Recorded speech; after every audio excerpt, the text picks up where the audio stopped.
요한복음 14장 1절부터 4절까지 말씀입니다. 요한복음 14장 1절부터 4절까지 말씀 봉독해 드리겠습니다. 너희는 마음에 근심하지 말라. 하나님을 믿으니 또 나를 믿으라. 내 아버지 집에 거할 곳이 많도다. 그렇지 않으면 너희에게 일렀으리라. 내가 너희를 위하여 거처를 예비하러 가노니 가서 너희를 위하여 거처를 예비하면 내가 다시 와서 너희를 내게로 영접하여 나 있는 곳에 너희도 있게 하리라.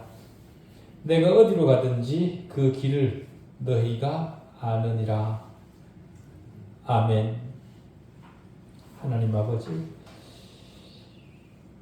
오래전 우리에게 이미 알려진 그 말씀 앞에 다시 불러주신 은혜를 감사합니다. 진리 부재의 풍조가 교회를 지배하고 있는 시대입니다. 그 악마적 가르침 앞에 아첨하는 인간의 말이 아니라 친히 하신 말씀을 듣게 해주십시오. 하나님 말씀을 다른 것으로 환원시킴으로 허무주의에 빠지지 않게 해주십시오. 심리적 방어술이 하나님 말씀의 옷을 입지 않게 해주십시오. 문화인류적 담론을 하나님 말씀이라 그렇게 속이지 않게 해주십시오. 사회적으로 가치 있다는 이유로 그것이 진리로 포장되어 거룩한 자리에 오르는 시대입니다. 속된 것이 거룩한 자리에 오르지 못하게 해주십시오. 심리적 치료술이 교회 주인의 자리에 오르고 있습니다. 그런 반교회적 풍조로부터 돌아선 말씀이게 해주시옵기를 우리 주 예수 그리스도의 이름으로 기도하옵나이다. 아멘. 내가 너희를 위하여 거처를 예비하러 가노니.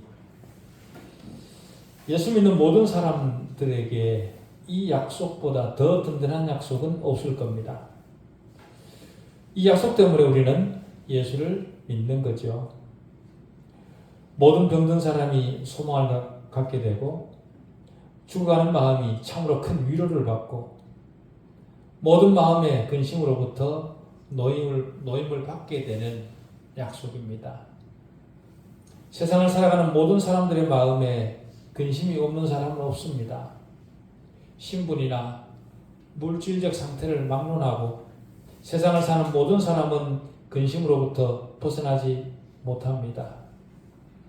어떤 방법으로도 마음의 근심을 막지를 못합니다.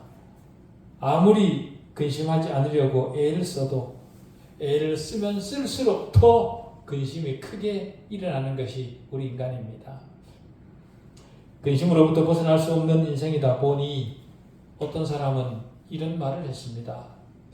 세상은 눈물 골짜기이고 인생은 그 눈물 골짜기를 근심이라는 배를 타고 건널 수밖에 없다. 그런 말을 했습니다.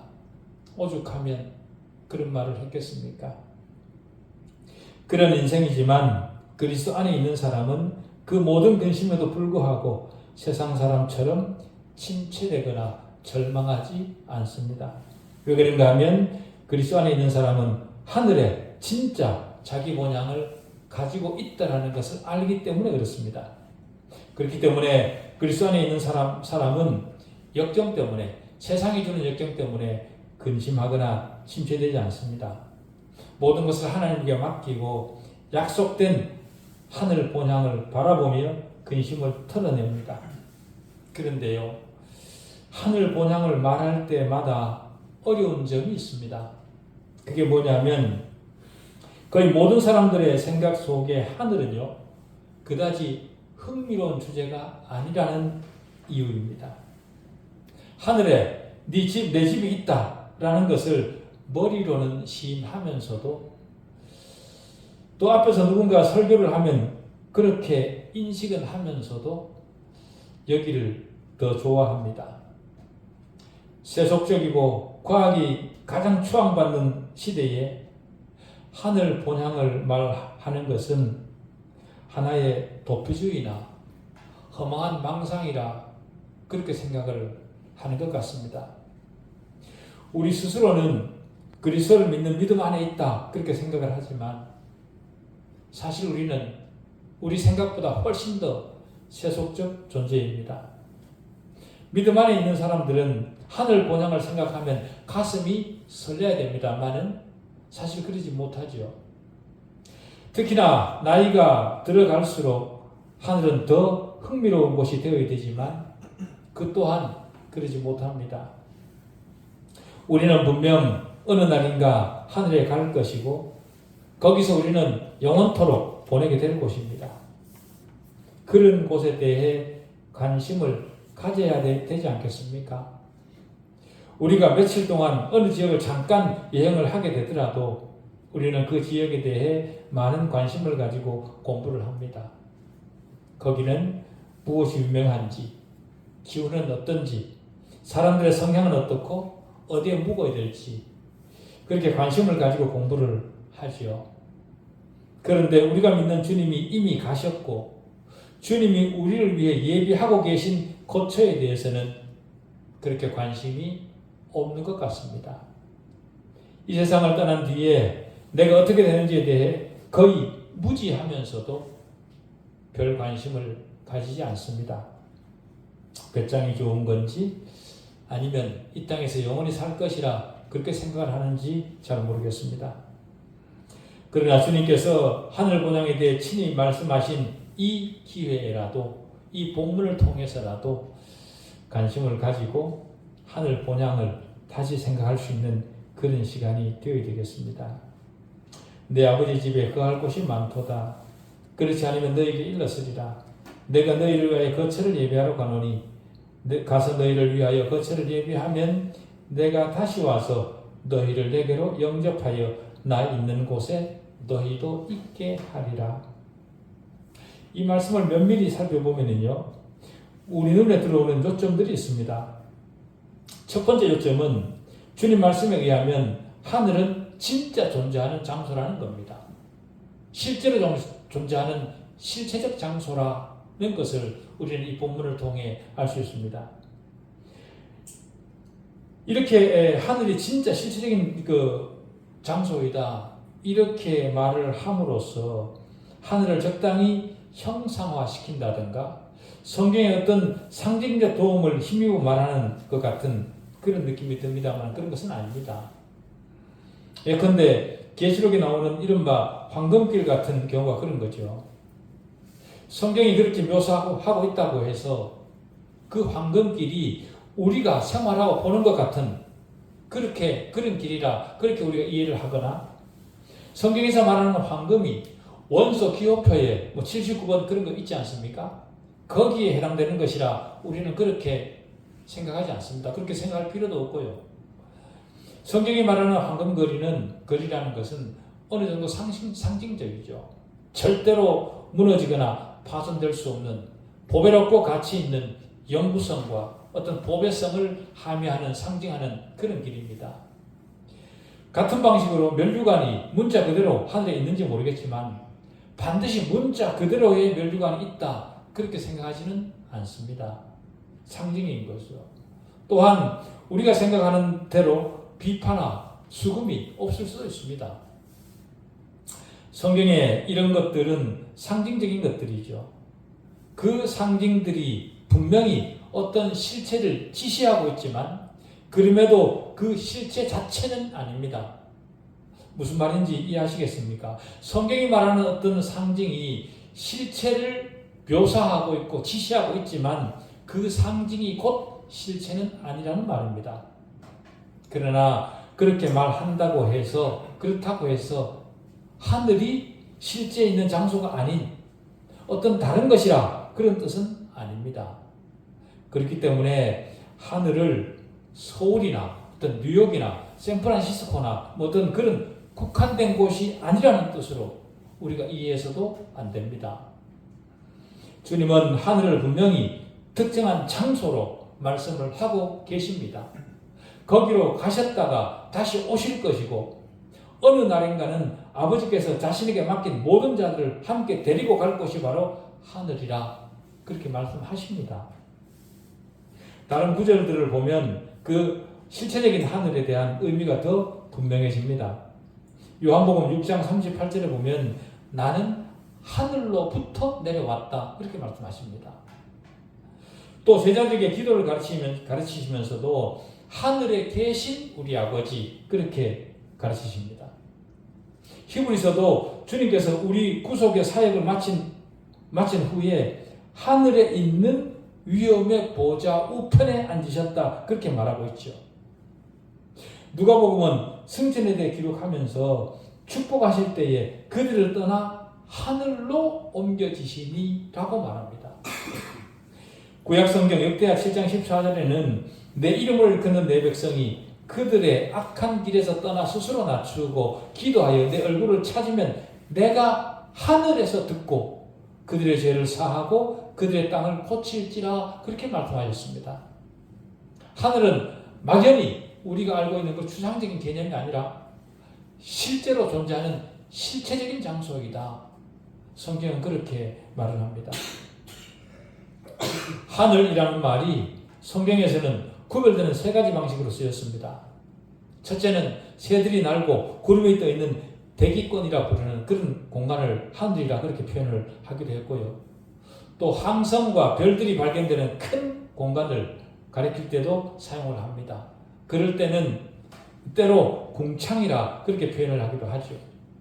그리고 또 마지막으로 하나님의 집으로서의 하늘을 나타낼 때도 있습니다. 성경은 하늘을 그렇게 세 가지로 구별해서 사용을 합니다.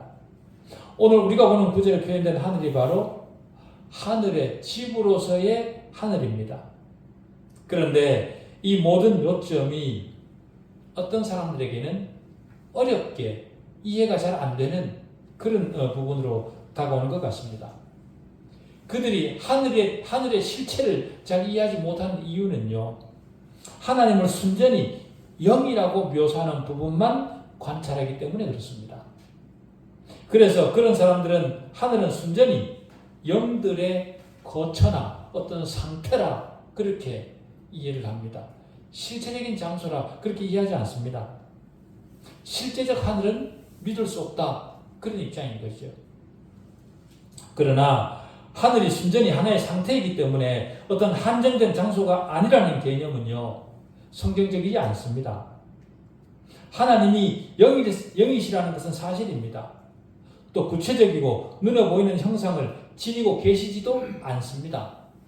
그러면서도 또 한편으로 이 땅에 오신 주님은 눈에 보이는 실체를 가지고 계셨습니다. 주님은 누굽니까? 하나님이시지 않습니까? 천사들도 몸을 가지고 있습니다.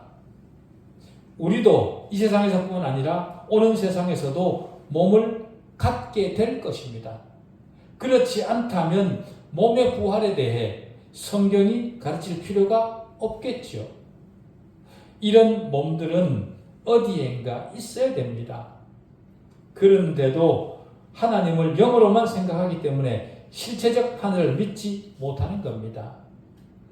주님께서 부활하신 후에 나타난 사건들의 기록을 읽어보면 하늘에 속한 그리스도의 몸은 우리가 아직은 갖지 않은 어떤 특질을 지니고 있음을 우리가 알 수 있습니다. 우리 부활할 몸도 주님의 특질을 따라 부활될 것입니다.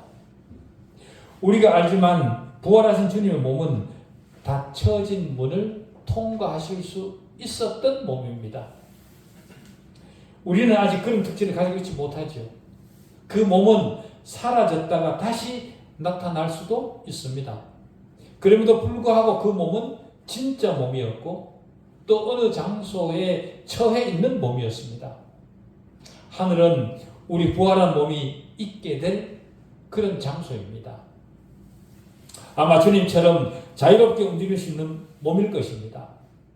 우리가 어떤 몸이라고 단정할 수는 없지만 부활한 우리 몸은 우리 생각을 훨씬 뛰어넘는 몸이 될 것이라 그 말이죠. 어떤 사람이 하늘을 진짜 장소로 생각하기 어려운 두 번째 이유는요, 과학적 사고방식과 관련이 있습니다. 어떤 사람들은 우주가 표현할 수 없을 만큼 광대하다는 것을 알고, 그래서 아무리 큰 망원경을 통해 본다고 할지라도 그 끝을 다 볼 수 없다. 그렇게 말합니다. 사실이죠. 현재 과학이 측정한 우주의 끝은 465억 광년 거리이지만 그럼에도 그것이 끝이 아니라는 겁니다. 그런데 현재까지 관측된 우주의 또 다른 실체적 장소는 발견하지 못했다는 겁니다. 465억 광년을 관찰했지만 거기에 또 다른 어떤 실체가 있는 우주는 발견하지 못했다는 거죠. 그런 광대한 우주 끝에 도달하기 위해서는 빛의 속도로 가더라도 수십억 년을 가야만 된다. 과학은 그렇게 말을 합니다. 주님이 주 30년쯤 하늘로 올라가기 시작해서 계속 가속을 더해 빛의 속도로까지 올라가셨다고 하더라도 아직도 가장 먼 별에도 도착하지 못했을 것이고 그 하늘이 어디에 있든지 간에 주님은 아직 그곳에 도착하지 못했을 것이라 과학은 그렇게 말을 합니다. 그런데 어떻게 그런 광대한 그 하늘, 거기를 어떻게 하늘이 진짜 있다 그렇게 생각할 수 있고 언젠가 다시 오셔서 우리를 그리로 데리고 간다 그런 생각을 어떻게 할 수 있냐. 과학은 그렇게 우리에게 반문을 합니다. 그런 과학적 사고방식을 가지고 하늘을 공간적 개념으로 질문해 오면 답하기 쉽지 않죠. 그러나 만일 물질적이고 공간적인 하늘이 전혀 없다면 예수 그리스도께서 굳이 몸을 입고 그곳에 올라가셔야 될 이유가 없었습니다. 또 그러하다면 몸의 부활에 대한 생각도 버려야 됩니다. 성경이 우리의 부활을 몸의 부활로 약속하고 있지 않습니까? 그런 부활도 버려야 됩니다. 그런 부활에 대한 믿음도 버려야 됩니다. 또 거기와 관련된 모든 생각들을 다 버려야 되겠죠. 그렇게 되면 기독교 전부를 버려야 될 판입니다. 실로 바울은 고린도전서 15장 17절에서 그리스도께서 다시 살아난 일이 없으면 너희의 믿음도 헛되고 너희가 여전히 죄 가운데 있을 것이요 라고 말을 했는데 정말 우리는 그 입장에 처하게 될 겁니다. 그러나 생각해 보십시오. 전능하신 하나님을 인간의 과학으로 제한시킬 수 있습니까? 승천하신 주님께서 빛의 속도로 이동하더라도 아직 다 도착하지 못했을 것이라 그렇게 생각하는 사람들에 대해 우리는 이렇게 되물을 수 있습니다. 어째서 전능하신 창조주 하나님이 인간이 찾아낸 최고의 속도에 제한되어야 하나? 그렇게 물어볼 수 있습니다. 우주를 창조하신 하나님은 전능하신 하나님이십니다. 하나님 스스로가 생각하는 속도로 얼마든지 움직일 수 있는 분입니다. 창조 세계의 물리적 법칙을 어지럽히지 않으시면서도 얼마든지 물리적 법칙을 뛰어넘는 일을 하실 수 있는 분이라 그 말이죠. 거기다가 하나님은 창조하신 세계 모든 곳에 동시에 계시는 하나님이십니다. 그런데 거리에 제한을 받으시는 분이실 수는 당연히 없으시겠죠. 하나님은 지금 여기와 우주 가장 먼 지점에 동시에 계시는 분입니다. 하나님의 그런 전능하심을 우리 인간의 이기로는 이해할 수 없습니다. 인간은 물리적 법칙에 제한되지만 하나님은 인간의 물리적 법칙에 제한되는 분이 아닙니다. 하나님은 자신이 창조하신 창조 법칙에 얽매이지 않습니다. 그렇다고 그 창조 법칙을 어지럽히지도 않습니다. 그렇기 때문에 하나님은 모든 것이 가능하신 전능하신 분이신 거죠. 과학적 사고가, 과학적 생각이 하나님의 어떤 활동을 얽어맬 수 없습니다. 모든 것이 가능하신 전능의 하나님은 인간의 공허함을 이해하시는 분입니다. 인간이 공허하게 된 이유는 죄로 인해 하나님과의 관계가 깨어졌기 때문입니다. 하나님과의 관계가 완전히 회복될 유일한 곳, 그곳이 바로 주님께서 준비하고 계시는 우리가 거할 거처입니다. 많은 사람들이 이 장소를 발견하지 못해 인생의 많은 시간을 방황하면서 허비합니다. 요한복음 14장이 성경에서 가장 인기가 많은 이유는요, 자기가 가야 될 본향이 어딘지를 모르는 인간에게 본향을 지시해 주기 때문에 인기가 있는 겁니다. 사람은 자기가 소속된 곳을 찾아가지 않으면 설명할 수 없는 허전함에 매여서 이리저리 휩쓸립니다. 요한복음 14장도 하늘에 대해 많은 것을 말해주고 있지는 않습니다. 또 무덤 너머의 삶에 대해서도 많이 말하고 있지 않습니다. 그저 짧게 말하고 있을 뿐이죠. 물론 여기보다 하늘의 주제에 대해 더 깊은 진술을 하는 것도 성경 곳곳에 있습니다. 대표적으로 요한계시록을 보면 하늘을 묘사하는 훨씬 더 많은 구절이 있고 그 묘사 역시 여기보다 훨씬 더 생생합니다.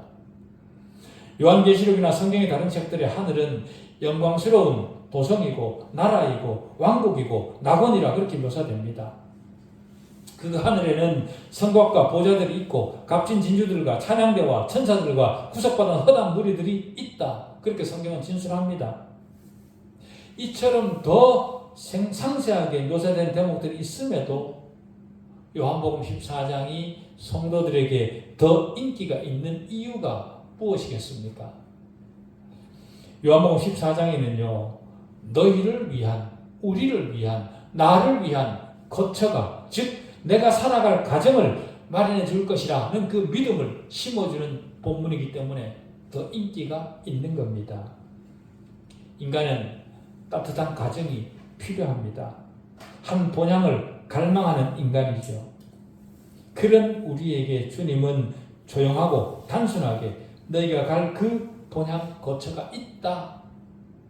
그것도 너희 각자의 개성을 참고해서 참작해서 만들어 놓은 너희 각자의 거처가 있다. 그렇게 약속해 주십니다. 아담과 하와가 죄 때문에 에덴에 있는 동산 본향에서 쫓겨난 것과 가인을 생각해 보십시오.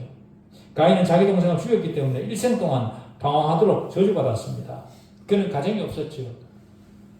돌아갈 가정이 없으면, 가정에 매이지 않으면 얼마나 자유로운 삶을 살겠냐 그렇게 생각할지 모르지만 시간이 조금만 지나면요 허전함이 그 몸을 감쌉니다. 창세기 1장 11장 바벨을 쌓은 사람들의 심리가 무엇이었습니까? 자신들만의 본향을 만들고 싶었던 거죠. 그러나 바벨 사람들은 하나님과 원수가 되었고 그래서 하나님께서 그들을 흩으셨습니다. 그들은 다시 본향을 잃어버린 거죠. 본향을 잃어버린 인간, 이것이 창세기의 큰 주제입니다. 죄는 하나님으로부터 멀리 떨어지게 하고 죄는 모든 것으로부터 격리되게 합니다. 그래서 외롭게 만들죠. 멀리 떨어졌다는 것은 본향을 잃었다는 겁니다. 아브라함에게 오면 새롭고 마음에 힘이 있게 하는 요소를 발견합니다. 분명히 하나님께서 아브라함에게 하신 첫 번째 일은요, 그를 그의 본향에서 끄집어내는 것이었습니다. 본향이 있어야 된다 하면서 본향에서 끄집어냈습니다.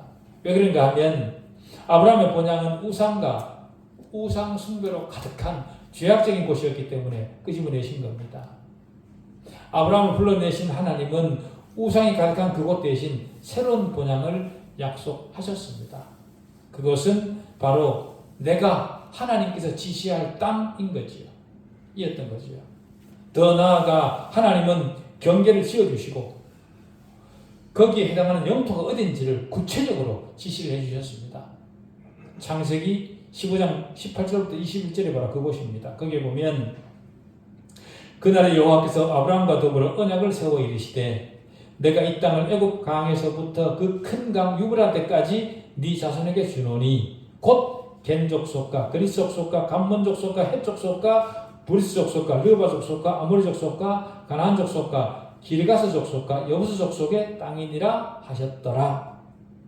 지명이 대단히 구체적입니다. 다시 말해 주님께서 우리를 위해 예비하시는 거처 역시 지금은 우리가 알지 못하지만 이처럼 구체적 장소라 그 말입니다. 하나님께서 아브라함에게 제시해 주신 이 땅은 장차 우리가 가게 될 그 땅을 상징적으로 묘사하고 있는 그런 말씀입니다. 신약 성경으로 돌아오면 아브라함이 칭찬을 듣는 것을 발견하게 되는데요. 그가 땅의 본향에 소망을 두었기 때문에 칭찬을 받은 게 아니고요.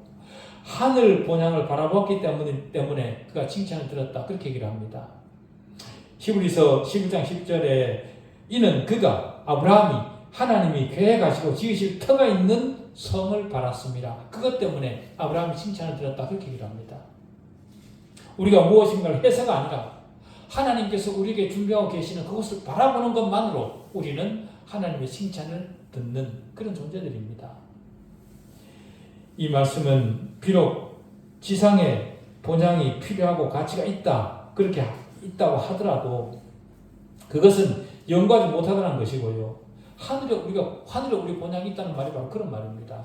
따라서 본향에 대한 근본적 필요성을 주님께서 친히 하늘에서 우리를 위해 본향을 예비하실 때에만 우리의 본향은 우리가 진짜로 가야 될 본향은 완전히 충족되는 것이고 요구되는 완전히 성취되는 그런 것입니다. 지금 우리는 낯선 나라에 심지어 원수의 나라에 새들어 살고 있습니다. 그렇지만 그날이 되면 아버지의 집에 우리가 참으로 가야 될 본향에 가게 될 것입니다. 하늘에 대한 약속이 너무 비현실적이라고 생각하시거나 도피주의적 주장이라 그렇게 생각되는 분이 있습니까? 하늘에 있는 본향을 확신하는 사람에게는요, 약속된 하늘 거처가 비현실적이거나 도피주의적으로 다가오지 않습니다. 이 세상에서 도피하려고 애를 쓰는 사람은 확실한 영적 정박소를 가지지 못하고 언제나 그것을 찾아다니는 그런 사람들이지요. 그러나 자신의 영적 정박소를 확실하게 가지고 있는 사람들은 견고합니다. 헤매지 않습니다. 방황하지 않습니다. 그런 사람들의 마음에는 정박소가 없는 그런 사람들의 마음에는 늘 상실된 마음이 있습니다. 확실한 기초가 없죠. 그래서 그런 사람들은 삶을 바라보는 관점과 이해가 자꾸만 바뀝니다. 수시로 바뀝니다. 그러나 그렇지 않고 자기 본향을 분명하게 확신하는 사람은 도피하려고 애쓰지 않습니다. 방황하지 않습니다. 이리저리 눈을 돌리지 않습니다. 물론 그들이 아직 그 본향에 있지 않을 수도 있죠. 또 본향에 대한 개념이 분명하지 않을 수도 있습니다. 왜냐하면 아직은 거울로 희미하게 보기 때문에 그렇습니다. 희미하게 보이지만 그러나 분명히 저와 여러분을 위해 예비된 거처가 있다라는 사실, 그것을 성경은 분명하게 약속하고 있습니다. 돌아갈 본향이 우리에게 분명히 있기 때문에 우리는 언제나 근본적 평안함을 유지할 수 있는 거죠. 살아가면서 때로 어떤 일들 때문에, 현실적인 일들 때문에 근심하고 걱정하고 때로는 화를 내고 어찌할 바 몰라 방황을 하기도 하고 그렇게 합니다. 그러면서도 우리의 깊은 곳에는 근본적 변함이 있죠. 왜 그런가 하면 돌아갈 본향이 내게는 있다라는 사실을 알기 때문에 그렇습니다. 함께 돌아갈 곳이 있는 사람들끼리는 영원한 우정을 형성할 수 있고요. 또 그런 사람들끼리 함께 더불어 살기 때문에 살아가는 재미도 느낍니다. 세상의 악에도 불구하고 그리스도인들에게는 돌아갈 본향이 있습니다. 여러분은 돌아갈 본향을 가지고 계십니까? 주님께서 하늘의 한 거처를 예비하러 가셨는데 주님의 그 일이 여러분을 위한 일이라고, 나를 위한 일이라고 믿어지십니까? 우리는 이 땅을 사느라 우리에게 있는 모든 에너지와 정력을 사용했습니다. 그러나 멀지 않은 날 우리가 쏟아놓은 이 땅의 모든 것을 뒤로하고 떠나야 됩니다. 그때 돌아갈 하나님 나라에 여러분의 집이 마련되어 있습니까? 그 사실이 정말 믿어지십니까? 우리는 지금 어디론가 가고 있습니다. 그렇다면 지금 여러분은 어디를 향해 가고 있습니까? 여러분이 돌아갈 집이 있습니까? 여러분의 구주 예수 그리스도께서 여러분을 위해 여러분의 거처를 예비하러 가셨습니까? 이 질문에 예라고 대답하실 수 있습니까? 예라고 대답하고 싶으시면 주님을 여러분의 구주로 받아들이시기만 하면 됩니다. 왜냐하면 주님은 자기를 믿는 모든 사람을 위해 거처를 예비하러 가신다. 그렇게 말씀하셨기 때문에 그렇습니다. 주님이 하신 일이 아니고서는 누구도 하나님 나라에 들어갈 수 없습니다. 어떤 방법으로도 할 수 없습니다. 하늘에 도착하는 길은 다양하게 여러 가지 길이 있다. 여기로 가도 되고 저기로 가도 된다. 그거는 가지 못할 사람들의 자기 변명에 불과합니다. 그런 길은 없습니다. 하늘에 가는 길은 오직 한 길, 예수 그리스도뿐입니다. 하나님 나라는 거룩한 곳입니다. 그렇기 때문에 거룩함을 입은 자들만 들어갈 수 있습니다. 거룩함을 입은 자들, 그들은 진실로 자기 죄를 주님께서 해결해 주셨다는 것을 믿는 사람들이고, 주님이 나를 위해 죽으셨다는 것을 믿는 사람들이고, 나도 주님을 내 구주로 믿고 죽기까지 주님만 따르겠다, 그렇게 굳게 다짐한 사람입니다. 여러분은 그렇습니까? 우리에게 준비된 하늘은 지금 우리가 확실하게 소유하고 있지만 이 삶의 여정이 끝나고 만날 본향입니다. 그 본향을 위해 예수 그리스도를 자신의 구주로 영접하시고 주님이 가르치신 사랑의 삶을 따라 우리에게 주어진 삶을 채워가야 될 일입니다. 그럴 수 있는 우리 남은 인생, 남은 신앙의 길을 바랍니다. 기도하시겠습니다.